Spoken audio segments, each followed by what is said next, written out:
would you recommend already homeowners to get a home inspection just to see what's going on with their home? And if so, like how often? I have clients that do maintenance inspections every year. And those are like, so honestly, it's a lot. I don't know if you've seen this, like a lot of single women that are buying homes in this area. And they are. Doing the thing. Yeah, and they are. Gotcha. So they bring me in and say, hey man, you know, let me know everything I need to do to get done. So they call me every year. I'll say at least every 5 to 10 years. 10 years for sure. Okay. Because most things are at the end of their life at 10 years.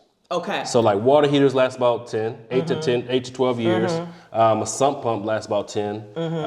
You know, a lot of these things last about 10 years, like roof stuff, like flashings, lasts about 5. So every 3 to 5 years, you want to have your roof evaluated. So, I mean, even if you don't have a home inspector come, it'll be the most cost effective to have a home inspector. But if not, you can at least get a roofer, HVAC tech, a plumber. You can have all the individual trades come and look at it, but we're supposed to be, I'm not an HVAC tech or a plumber or a roofer, but I'm trained in everything. There we go. So I think, you know, either way, whatever you decide, but I think someone should look annually, at least having your HVAC system serviced twice a year.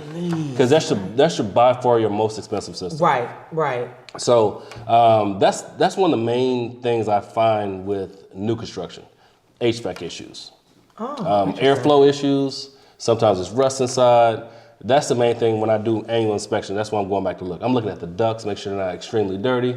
Because especially if people didn't do like a home inspection initially, they may not have seen the things the builder, you know, left. So a lot of times when builders build a home, when they're installing drywall, sometimes it's cold outside, sometimes it's hot outside. So they might turn on the HVAC unit. So if they turn on the HVAC unit when they're installing drywall, all that dust and debris gets sucked into the duct system.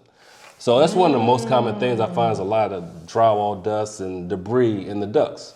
And if you never get it clean, that's what you smoke. Breathing. Yeah, I mean, you're breathing. Yeah, it's terrible.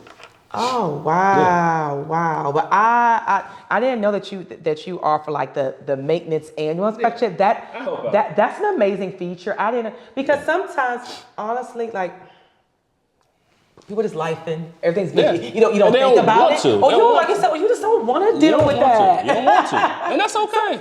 So the fact that, hey, here goes a resource, you don't have to deal with it, you know, and we'll, you know, I can come in and tell like what needs to be done and all those things. I mean, even my mom will say like, Jamal, I don't really want to own a house because I don't want to deal with the maintenance. But there's a way to own a house and still be on top of your maintenance. You just, you got to have the right people to do it. Yes. I don't think you should run away from a house because you don't want maintenance. There's no reason to stay in an apartment just because you want somebody to fix everything. Things are not going to break that off. Because what you're offering is like is a sense of, okay, I don't want to do it, but I can leverage it by having a company, you know, come out, let me know what I need to do, what needs to be done, you know, we figure out and getting those things done. So I do like that. I do like the fact you said kind of like basically if you in your home for a certain amount of time, at least every 10 years, if not every 5 years, have that thorough, okay, what's going on with this house, like you said, because by that time things are reaching their, you know, their lifespan. And I'm sure, you know, you can probably, you know, agree with this, just the importance of maintaining your home, especially whether you want to stay there or not.